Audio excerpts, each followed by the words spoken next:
am writing this under an appreciable mental strain, since by tonight I shall be no more.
Penniless, and at the end of my supply of the drug which alone makes life endurable, I can bear the torture no longer, and shall cast myself from this garret window into the squalid street below. Do not think from my slavery to morphine that I am a weakling or a degenerate. When you have read these hastily scrawled pages, you may guess, though never fully realize, why it is that I must have forgetfulness or death.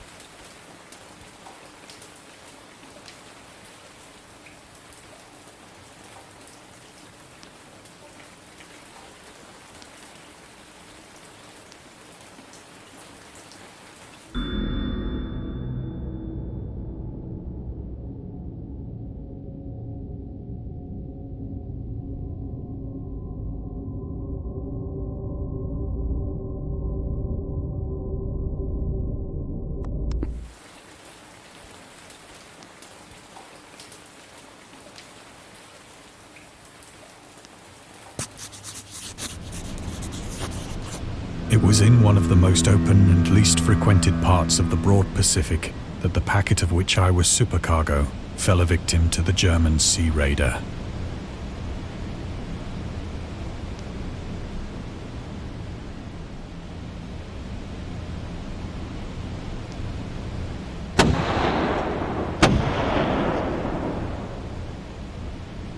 The Great War was then at its very beginning, and the ocean forces of the Hun had not completely sunk to their later degradation.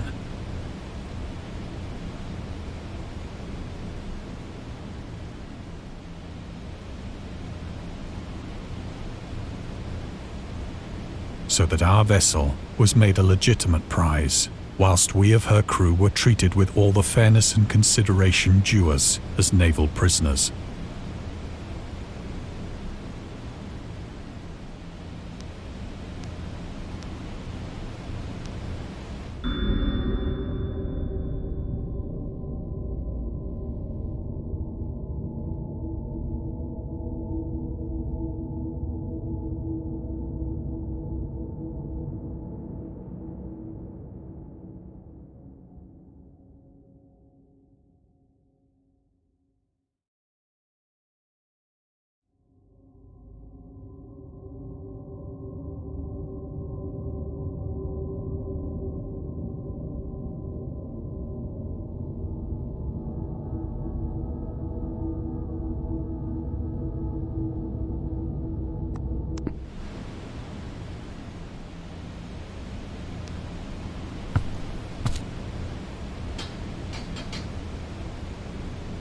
So liberal, indeed, was the discipline of our captors, that 5 days after we were taken, I managed to escape alone in a small boat with water and provisions for a good length of time.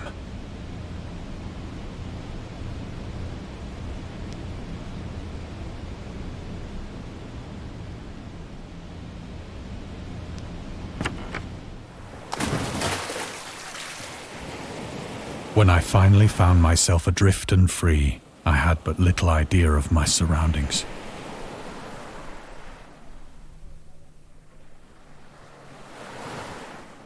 Never a competent navigator, I could only guess vaguely by the sun and stars that I was somewhat south of the equator. Of the longitude, I knew nothing, and no island or coastline was in sight.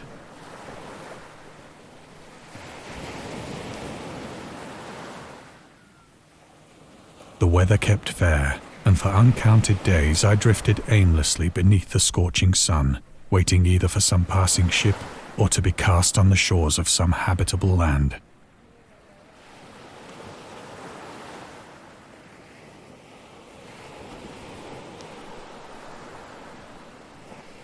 But neither ship nor land appeared, and I began to despair in my solitude upon the heaving vastness of unbroken blue. The change happened whilst I slept. Its details I shall never know, for my slumber, though troubled and dream-infested, was continuous.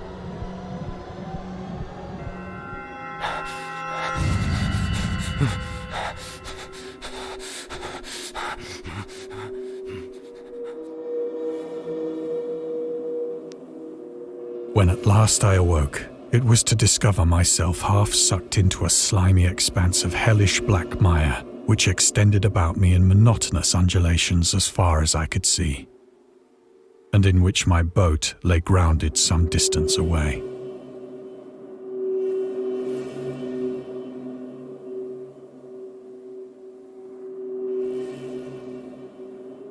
Though one might well imagine that my first sensation would be of wonder at so, for there was in the air and in the rotting soil a sinister quality which chilled me to the very core. The region was putrid with the carcasses of decaying fish and of other less describable things which I saw protruding from the nasty mud of the unending plain.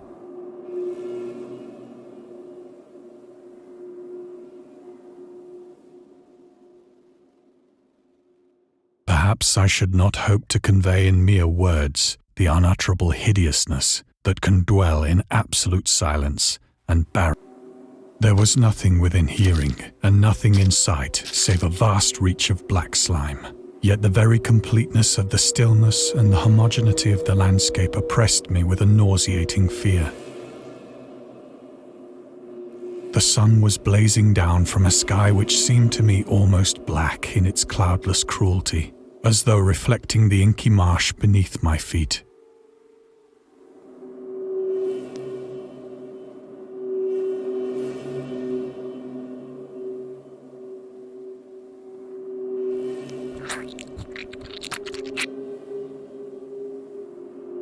As I crawled into the stranded boat, I realized that only one theory could explain my position.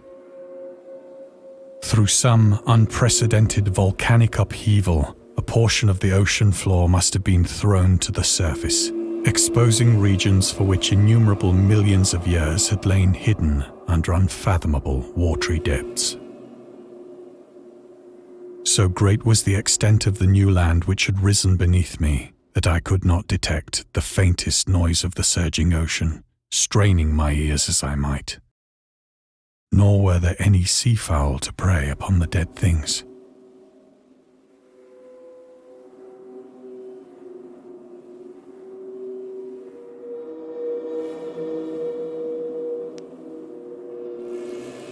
For several hours I sat thinking or brooding in the boat, which lay upon its side and afforded a slight shade as the sun moved across the heavens.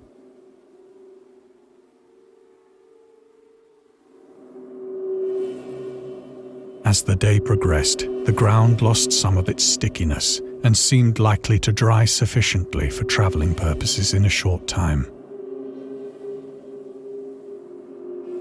That night I slept but little, and the next day I made for myself a pack containing food and water, preparatory to an overland journey in search of the vanished sea and possible rescue.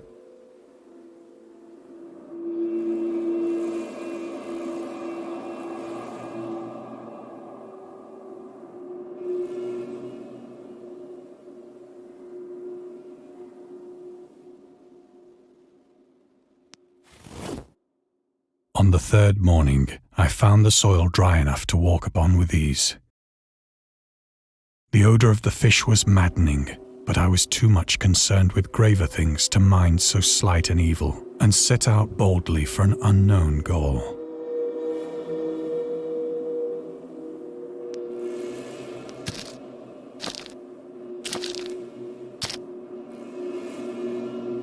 All day I forged steadily westward, guided by a faraway hummock which rose higher than any other elevation on the rolling desert.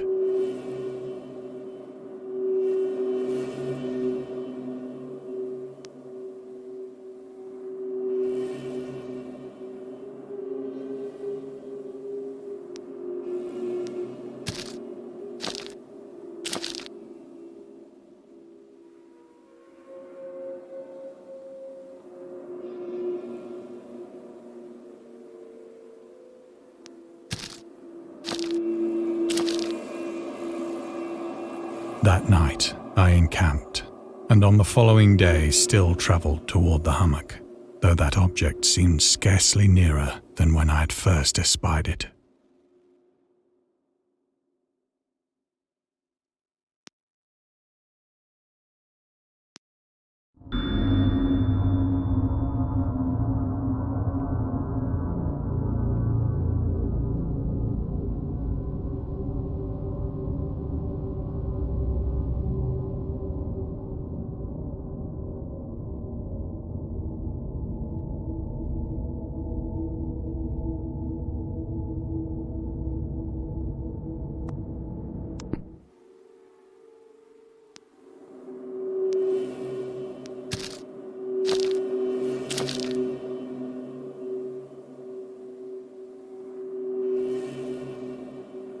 By the fourth evening, I attained the base of the mound, which turned out to be much higher than it had appeared from a distance, an intervening valley setting it out in sharper relief from the general surface.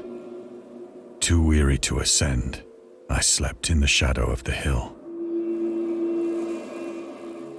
I know not why my dreams were so wild that night, but ere the waning and fantastically gibbous moon had risen far above the eastern plain,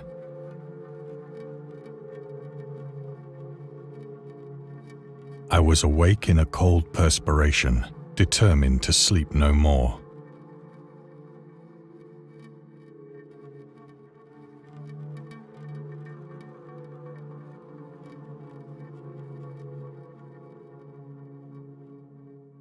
Such visions as I had experienced were too much for me to endure again. And in the glow of the moon I saw how unwise I had been to travel by day. Without the glare of the parching sun, my journey would have cost me less energy.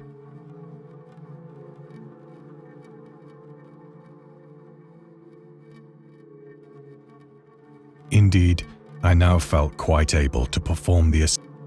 Picking up my pack, I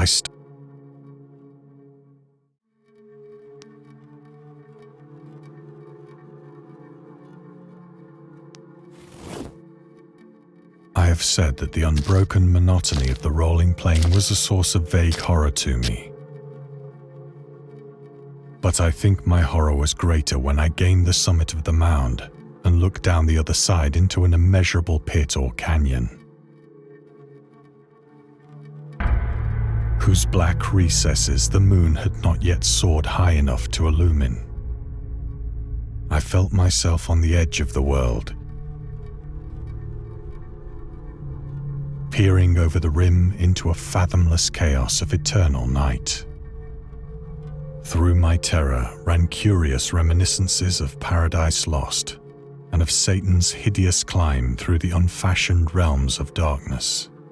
As the moon climbed higher in the sky, I began to see that the slopes of the valley were not quite so perpendicular as I had imagined.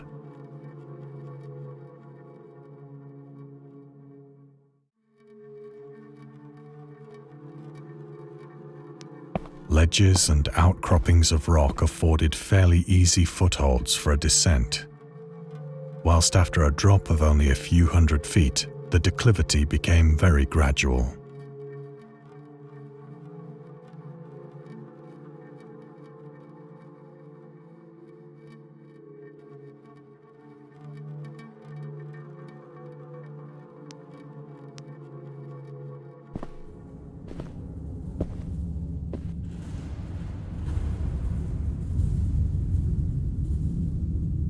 Urged on by an impulse which I cannot definitely analyze, I scrambled with difficulty down the rocks and stood on the gentler slope beneath, gazing into the Stygian deeps where no light had yet penetrated. All at once, my attention was captured by a vast and singular object on the opposite slope, which rose steeply about 100 yards ahead of me. An object that gleamed whitely in the newly bestowed rays of the ascending moon.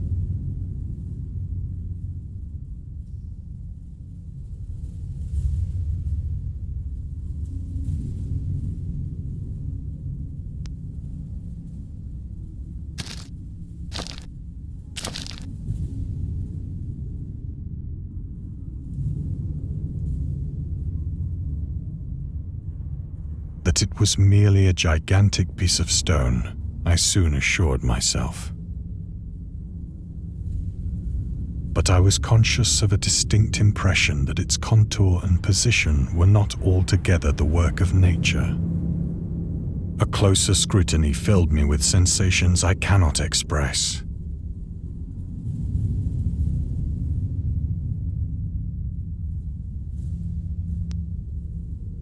For despite its enormous magnitude and its position in an abyss which had yawned at the bottom of the sea since the world was young, I perceived beyond a doubt that the strange object was a well-shaped monolith, whose massive bulk had known the workmanship and perhaps the worship of living and thinking creatures. Dazed and frightened, yet not without a certain thrill of the scientist's or archaeologist's delight, I examined my surroundings more closely.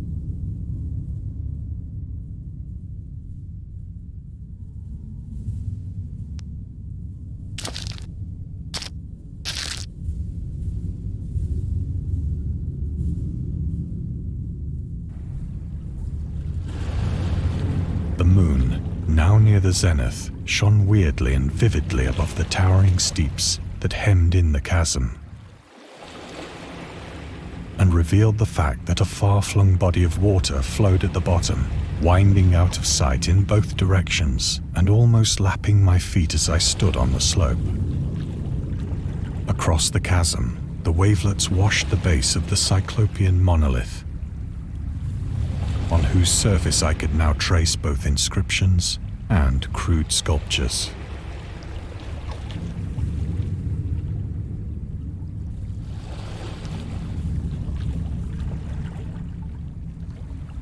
The writing was in a system of hieroglyphics unknown to me and unlike anything I'd ever seen in books, consisting for the most part of conventionalized aquatic symbols such as fishes, eels, octopi, crustaceans, mollusks, whales, and the like. Several characters obviously represented marine things which are unknown to the modern world, but whose decomposing forms I had observed on the ocean-risen plain. It was the pictorial carving, however, that did most to hold me spellbound.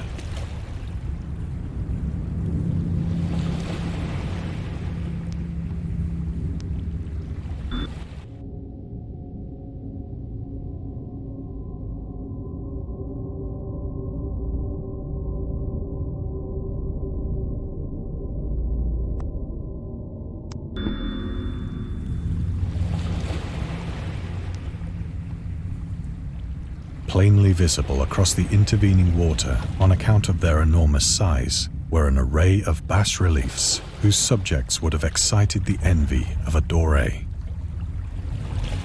I think that these things were supposed to depict men, at least a certain sort of men, though the creatures were shown disporting like fishes in the waters of some marine grotto, or paying homage at some monolithic shrine which appeared to be under the waves as well. For the mere remembrance makes me grow faint, grotesque beyond the imagination of a Poe or a Bulwer.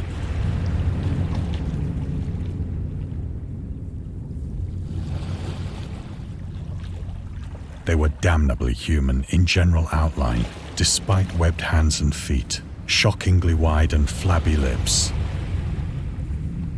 glassy, bulging eyes, and other features less pleasant to recall. Curiously enough, they seem to have been chiseled badly out of proportion with their scenic background. For one of the creatures was shown in the act of killing a whale, represented as but little larger than himself. I remarked, as I say, their grotesqueness and strange size, but in a moment decided that they were merely the imaginary gods of some primitive fishing or seafaring tribe. Some tribe whose last descendant had perished eras before the first ancestor of the Piltdown.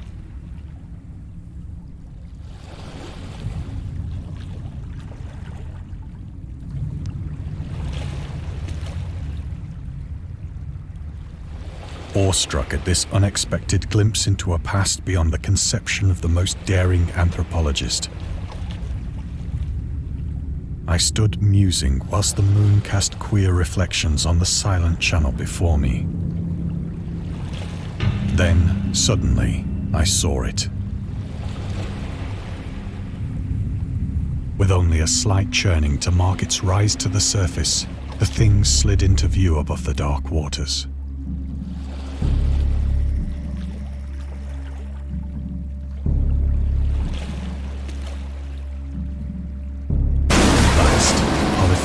Like and loathsome, it darted like a stupendous monster of nightmares to the monolith, about which it flung its gigantic scaly arms, the while it bowed its hideous head and gave vent to certain measured sounds.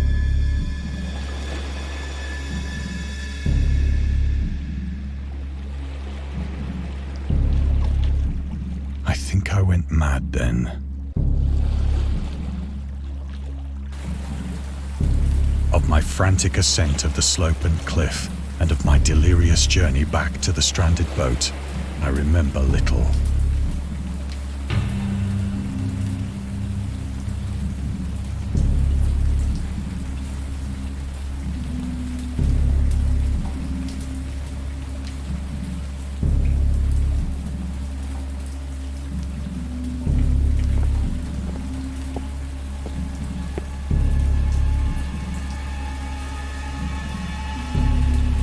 I believe I sang a great deal and laughed oddly when I was unable to sing.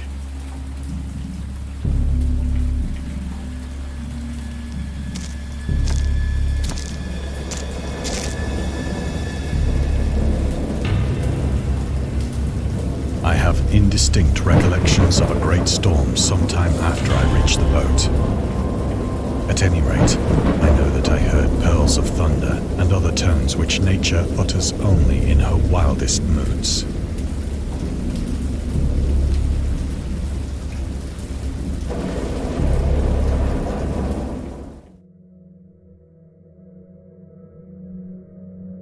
When I came out of the shadows, I was in a San Francisco hospital. Brought thither by the captain of the American ship which had picked up my boat in mid-ocean.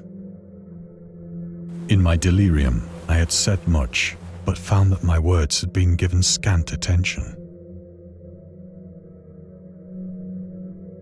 Of any land upheaval in the Pacific, my rescuers knew nothing.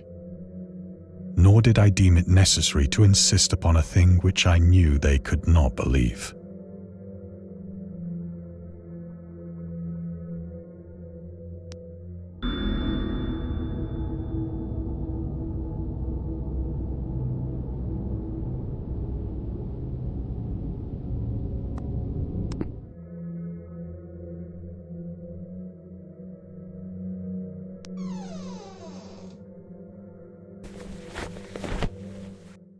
Once I sought out a celebrated ethnologist and amused him with peculiar questions regarding the ancient Philistine legend of Dagon, the fish god.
but soon perceiving that he was hopelessly conventional, I did not press my inquiries.